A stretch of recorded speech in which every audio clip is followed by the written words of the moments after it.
The lights dimmed until only a faint glow lingered on the stage.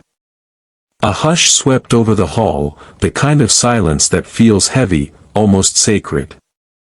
Out from the shadows stepped a boy, no older than 17, his shoes scuffed, his shirt patched at the elbows, his entire frame carrying the weight of a life far harder than his age should have known.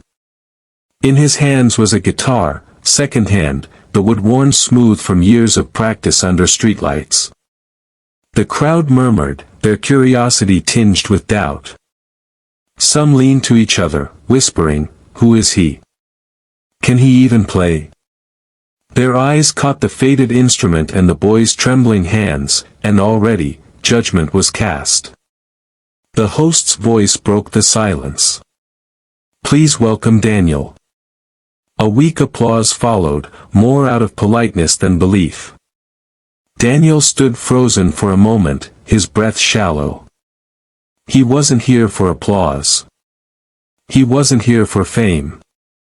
He was here because this was the only way he knew how to say thank you. Then, a single chord rang out. Thin, fragile, but strangely haunting.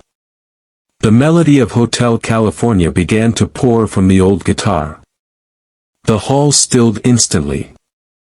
Something in the boy's touch carried both desperation and devotion. Each note seemed to carry a story, of hunger, of sacrifice, of nights spent alone with music as his only companion. Behind the curtain, an older woman pressed her hand to her lips. Her dress was worn, her face lined with exhaustion, but her eyes were alive with tears. She knew this song. Years ago, when her voice was strong, she had sung it softly to her child before sleep. Now, she listened as that child returned the song to her, transformed, raw, and filled with gratitude. The audience didn't yet understand, but some already felt their eyes sting. This wasn't performance. It was confession. It was love turned into sound. Each chord pulls Daniel deeper into memory. He remembers nights when hunger gnawed louder than music, when neighbors laughed at the poor boy chasing impossible dreams. He remembers the sting of being invisible, until now. The judges lean in. One nods with admiration, another scribbles doubtfully. But in the front row, Mr. Hartwell grips the edge of his seat. Every lyric feels like it's aimed directly at him. Years ago, Hartwell was the hotel manager. A sharp suit, quick decisions, little patience.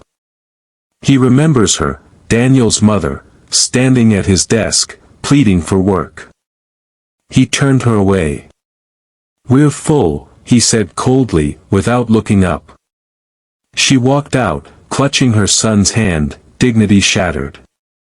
Now, that same boy stands here, pouring his soul into the very song she once hummed while cleaning his lobby floors. Hartwell's throat tightens. His vision blurs.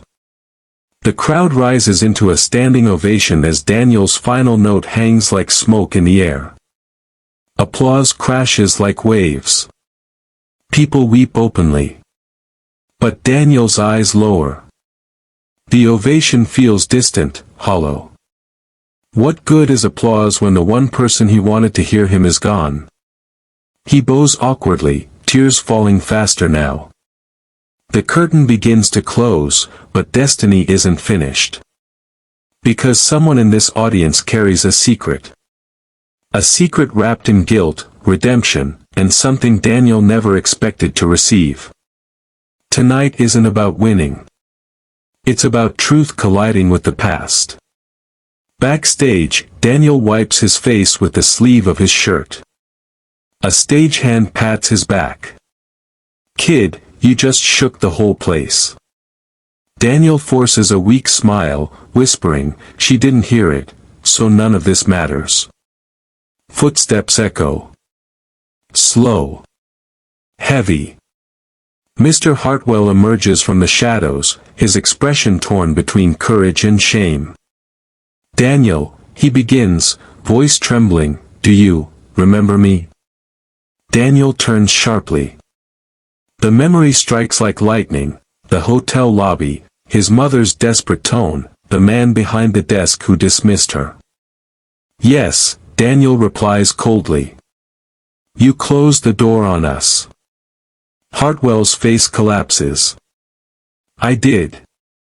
And I have lived with that regret every day since. He reaches inside his coat and pulls out a worn leather folder. His hands shake as he opens it, revealing a yellowed photograph. Daniel freezes. It's his mother, smiling, younger, holding him as a baby. On the back, her handwriting, "For my Daniel, never stop singing." His breath catches. The very photo she thought was lost. He drops to his knees, clutching it, sobbing uncontrollably. For the first time since her passing, he feels her presence, not as a memory, but alive in his hands. Hartwell kneels beside him, tears spilling. I cannot undo the past, but let me honor her through you. Daniel lifts the photo to his chest. In that moment, grief and forgiveness swirl together. The boy who lost everything, is about to gain something he never imagined. The next morning, headlines explode, homeless boy's heartfelt Hotel California moves thousands. Clips of Daniel's performance flood screens worldwide, his cracked voice echoing across living rooms and phone screens. Strangers cry watching him, strangers who've never known his name. But the real story doesn't play out in headlines. It happens quietly, in a small press hall. Cameras flash as Mr. Hartwell steps up beside Daniel. His suit is sharp, but his voice trembles. Years ago, he begins, I failed a woman and her son. I denied them when they needed me most. Today, I choose differently.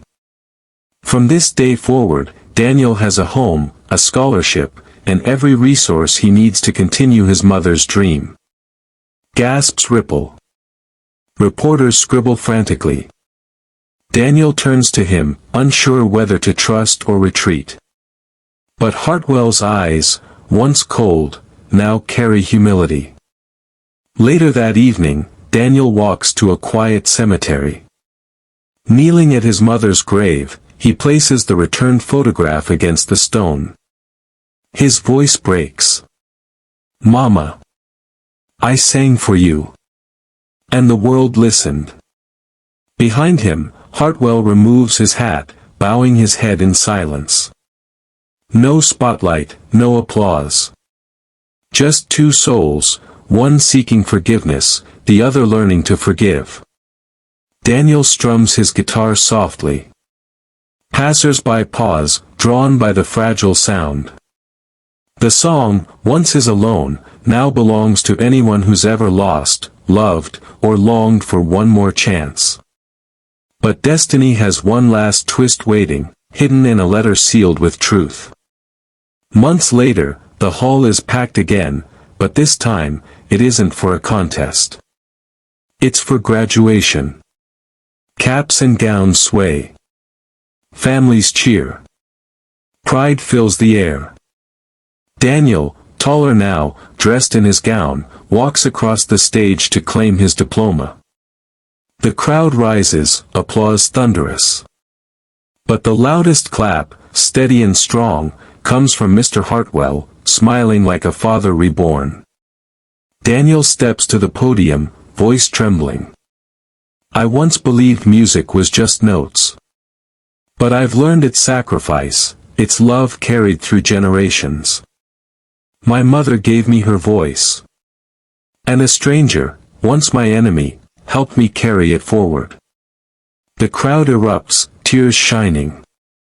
As Daniel descends the stage, an usher hands him an envelope. Confused, he opens it. Inside, a letter written in careful script, I've been searching for you, Daniel. I never knew you existed. I am your father. Tonight, I finally heard your song. Daniel's hands shake.